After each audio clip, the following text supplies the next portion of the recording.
তৃতীয়ত লজিকের দিকে আসার মতো আরেকটা সৃজনশীল হচ্ছে এটা মোস্ট ইম্পর্টেন্ট একটা সৃজনশীল। বলছে দৃশ্যকল্প এক একটা রাশি দেওয়া আছে, দৃশ্যকল্প 2 একটা বর্তনী দেওয়া আছে। ঘ নম্বর বলছে দৃশ্যকল্প 1 এর সরল নির্ণয় করো। ঘ নম্বর বলছে দৃশ্যকল্প 2 এর আউটপুটকে ন্যান্ড গেট দ্বারা বাস্তবায়ন করো। দেখো বাস্তবায়ন কথাটা কিন্তু খুবই ইম্পর্টেন্ট। এখন দৃশ্যকল্প 1 কে তুমি কি করবা? সরল নির্ণয় করতে বলছে ঘ নম্বরটা, লিখলাম ঘ, দৃশ্যকল্প 1টা লিখে ফেললাম। এখন এটা সরল নির্ণয় করবো। আগে একটা কথা জেনে রাখা ভালো, যদি তোমাদেরকে ওইরকম রাশি দেওয়া থাকে, কয়েকটা পদের সমন্বয়ে রাশি দেওয়া থাকে, তখন তুমি কমন নেওয়ার চেষ্টা করো। আর যখন তোমার কাছে বর্তনী থেকে সরল নির্ণয় করতে বলবে, তখন তুমি হচ্ছে সবচেয়ে বড় যে বার চিহ্ন থাকবে সেটা তুলে ফেলার চেষ্টা করবা। তাহলে এখান থেকে রাশি দেওয়া আছে, তাহলে আমরা কি নেওয়ার চেষ্টা করবো? কমন নেওয়ার চেষ্টা করবো। পি কিউ আর দেখো এইখানে এই দুইটা দিকে দেখো, এই দুইটা আর এই দুইটা, এই দুইটা রাশির মধ্যে দুইটা পদের মধ্যে কে কে কমন যায় দেখো তো। এখানে পি আছে, এখানে পি আছে, একটা পি কমন যায়। এখানে কিউ আছে, এখানে কিউ নোট মিলে না, তাহলে কমন নেওয়া যাবে না। এখানে আর আছে, এখানে আর আছে, একটা আর কমন নেওয়া যায়। তাহলে কমন যাচ্ছে পি এবং কি আর, পি আর আর কমন নিলাম। তো বাকিটা কাছে কিউ প্লাস কিউ নোট লিখে দিলাম, শেষ। এটা কাজ প্লাস প্লাস। আবার এখান থেকে কে কমন যায় দেখো তো। এখানে পি নোট, এখানে পি নোট মিলে, তাই একটা কমন নিতে পারি পি নোট। এখানে কিউ, এখানে কিউ নোট মিলে না, তাই কিউ নোট কমন নেওয়া যাবে না। এখানে আর, এখানে আর, দুইটা মিলে, তাই আমরা কি নিলাম? আর কমন নিলাম। পি নোট ইন্টু আর কমন নিলে বাকি আছে কি কিউ প্লাস কিউ নোট। তাহলে পি আর জায়গায় ঠিক আছে, কিউ প্লাস কিউ নোট। আমরা সূত্র জানতাম সরল নির্ণয় করার, যে যদি তোমার কাছে x প্লাস এক্স নট থাকে, তাহলে এটা ইকুয়াল কি লিখতে পারো? 1 লিখতে পারো। x plus X not equal কি লিখতে পারো? 1 লিখতে পারো। কিউ প্লাস কিউ নট বলতে 1 প্লাস এর প্লাস পি নট ইনটু আর, ঠিক আছে। কিউ প্লাস কিউ নট এটাও পরিবর্তে আমরা কি লিখতে পারি? 1 লিখতে পারি। তাহলে P R into 1 plus P into P naught into R into কি 1, তাহলে গুণ করলে পি আর প্লাস গুণ করলে কি আসে? পি নট ইনটু আর। এখন দেখি এই দুইটার মধ্যে তুমি কি কমন নিতে পারো। এখন দেখো এখানে পি আছে, এখানে পি নোট, কমন নেওয়া যায় না, মিলে না। কিন্তু এখানে আর, এখানে আর, দুইটা মিলে, তো আমরা একটা আর কি নিতে পারি? কমন নিতে পারি। যদি আর কমন হয়, বাকি আছে কি পি প্লাস পি নোট। এখন দেখো আর দেখ আর ঠিক আছে into P plus P note, এটা ইকুয়াল কি লিখতে পারি? 1। এই যে একটু আগে x plus X not equal কি 1 সূত্র হচ্ছে, তাই P plus P note equal কি 1। তাই আর এর সাথে 1 গুণ করলে কি আসবে? আর এই তো আসবে। এটাই ছিল আমার আনসার।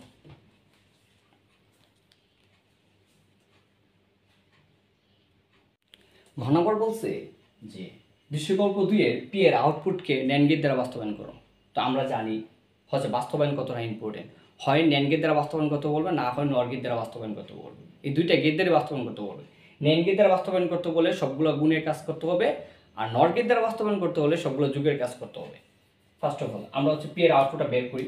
দেখো তো কোথা থেকে যাচ্ছে? এই যে এক্স থেকে, একটা হচ্ছে এক্স থেকে যাচ্ছে, তাহলে এক্স এটা কি কি ডি আকৃতির গেট, তাহলে ডি আকৃতির গেট কিসের কাজ করে? গুণের কাজ করে, তাই দেবো ইনটু। এটা কোথা থেকে যাচ্ছে? ওয়াই থেকে। এই গেটের কাজ শেষ। আবার সেকেন্ড গেটের কাজে আসো। এটা কোথা থেকে যাচ্ছে? এটা হচ্ছে এক্স, এটা এক্স নট থেকে একটা যাচ্ছে। আবার ডি আকৃতির গেট, তাহলে ইনটু, এটা হচ্ছে এক্স নট থেকে যাচ্ছে। আবার কোথা থেকে? এটা হচ্ছে ওয়াই নট থেকে, ওয়াই নট দিলাম। এই দুইটা মিলে আবার কি অর গেট, তাহলে X into Y plus X naught into Y naught. এই যে এটা পাইছি, তো লিখি আমরা যে X into Y plus X naught into Y naught. এখন এটাকে কোন গেট দ্বারা বাস্তবায়ন করতে বলছে? এটাকে বলছে ন্যান্ড গেট দ্বারা বাস্তবায়ন কর। তো ভাই আমরা তো জানি ন্যান্ড গেট দ্বারা বাস্তবায়ন করতে বলে সবগুলো কি থাকতে হবে? গুণ থাকতে হবে। তাহলে দেখো তো এখানে সবগুলো গুণ আছে, এই যে এইটা গুণ, এইটা গুণ প্লাস, বাট এখানে কি প্লাস, তাহলে এটাকে কি করতে হবে? গুণ আনতে হবে। যেহেতু এটাকে গুণ আনতে হবে, আমরা লিখি X into Y plus X naught into Y naught. এটার উপর কি দেবো? একটা বার চিহ্ন দেবো। আর বার চিহ্ন দিলে তো একটা দেওয়া যায় না, কারণ একটা দিলে মানে সবগুলো পরিবর্তন হয়ে যাবে। ওই জন্য কয়টা দিতে হবে? দুইটা দিতে হবে। তাহলে এখানে প্লাস আছে, এখন এটা কি আনতে হবে? ইনটু আনতে হবে। তাহলে দেখো তো একটু এক্স ইন্টু ওয়াই, এই যে প্লাস আছে, তোমরা কি করবা? এই উপরে যে ভারটা আছে এটাকে ফিক্সড রাখবা, এটাকে কোনো কাজ করবে না। বাট এই যে বারটা আছে এটাকে তুলে ফেলবা। যেহেতু আমরা নিচের ভারটাকে তুলে ফেলবো, মধ্যের চিহ্ন প্লাস আছে দেখি হয়ে যাবে ইনটু হয়ে যাবে। তাহলে X into Y into X bar into Y bar, যা আছে তা লিখলাম। জাস্ট এটা তুলতেছি, প্লাস চিহ্ন কি হয়েছে? ইনটু হয়েছে। আর এটা তোলার ফলে একটা একটা করে কি হবে? উপরের উপরে বার চিহ্ন হবে। আবার উপরে একটা ভার কি ছিল? ফিক্সড ছিল। কথা কি বুঝাইতে পারছি? ওকে, এখন তোমরা কি করবা? এইটাকে বাস্তবায়ন করে দেবা। এখন আমরা বাস্তবায়ন করি। কি কি লাগবে? একটা এক্স ইনপুট লাগবে, দিলাম এক্স ইনপুট। আর এটা কি লাগবে? এক্স ভালো লাগবে কিন্তু। তাহলে এক্স বারোটা কীভাবে হবে আমরা জানি যে গেট দ্বারা বাস্তবায়ন করতে বলছে ওই গেট ব্যতীত অন্য কোনো গেট আঁকা যাবে না। ওকে, তাহলে এখানে কী হবে, এক্স নটটাও কী হয়ে যাবে, নেন গেট আকারে হয়ে যাবে এক্স নট। আরটা হচ্ছে কি ওয়াই, আরটা কি লাগবে ওয়াই নট, ওয়াই নট দিলাম।